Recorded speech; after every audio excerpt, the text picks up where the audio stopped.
Narcissists have one thing in common, which is that they all tend to follow the same cycle with each new romantic partner, which is the love bombing, devaluation, and discard cycle. It's almost as if they all came out of the same manual. And it all starts when they first set eyes on you. And they get this funny feeling. They see in you this solution to their chronic emptiness, brokenness, and overall life dissatisfaction. It could be your upbeat nature, or your ability to feel good and care about others, or the fact that people genuinely like you. And of course, it doesn't hurt to have good social connections as well. Narcissists respect people who have good social connections.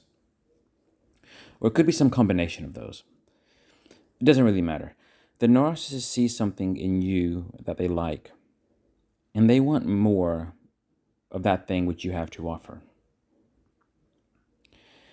And that's what gets them to want to know you better, to invest in you.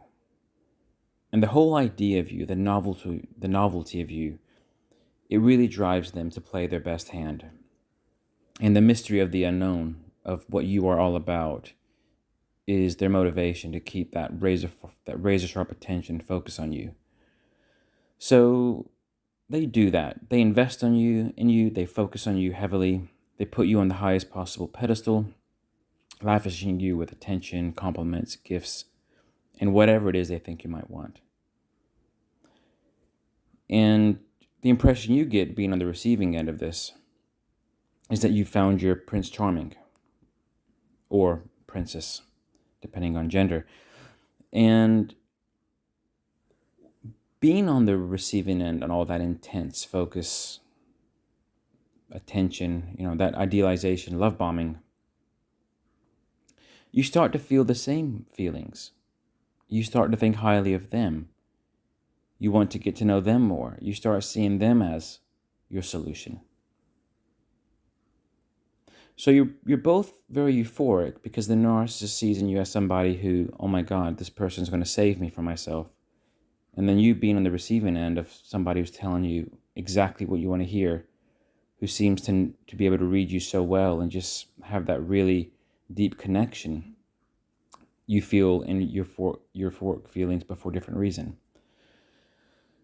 But once you start to have that dance with them, if you would, once you start some form of relationship with them, over time you do show signs that you're just merely human. And you're not somebody who has these absolute superhuman gifts that the narcissist credited you for at the beginning.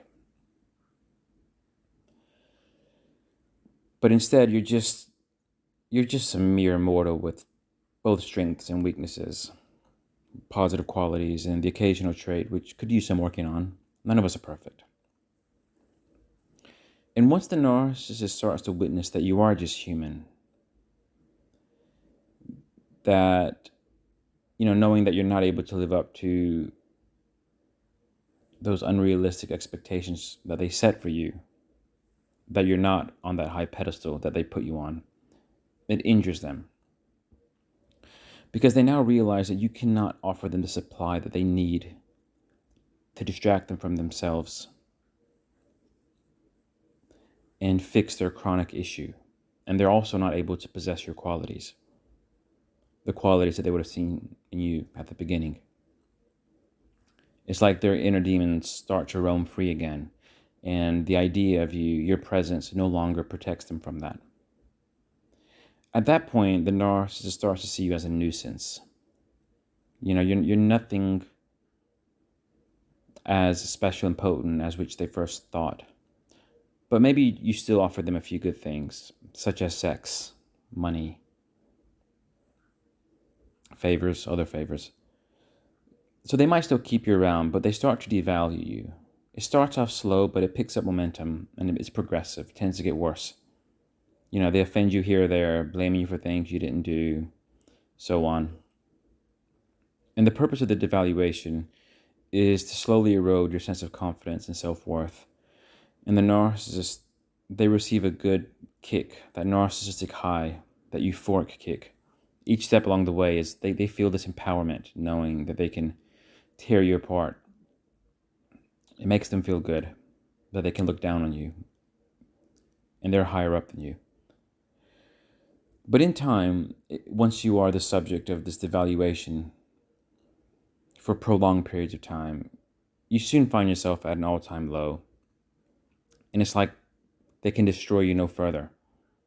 There's nothing further to be taken because they've killed your confidence. They've killed your social connections.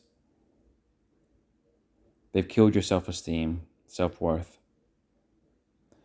And maybe at that point, the few perks that you still could be offering, like sexual favors, other favors, maybe even that's lacking, and the potency of it is so low that you're just not worth their while. And that's where the discard comes. Very indifferently and very brutally, they just let you go. And of course, they make you feel like it's all your fault. And that's the discard. But the cycle doesn't end there. It doesn't end after the discard. Because it could repeat, and it often does. One day, when you're doing better again, and they catch the crosshairs of that, maybe you're confident again, maybe you're happy again. Maybe you're achieving great things. It doesn't matter what it is. If you're doing anything that pleases you, for them, that's a high value trait. If they witness those things, they might be back. They might try to come back for another love bombing session to start the cycle again. So here's the thing though, what narcissists don't experience, that's all clear, should be clear, that whole cycle. But what narcissists don't experience is just this ongoing, normal, healthy connection with people. They either need to feel high from somebody new, mysterious, great, who's going to fix all their problems, or they need to get a kick from putting the person down. You can never have that middle ground where you get to know the person, your companions, you have a healthy relationship, you support each other, you love each other, you trust each other, and you're happy in that state. That's what narcissists can never have. That's what they lack.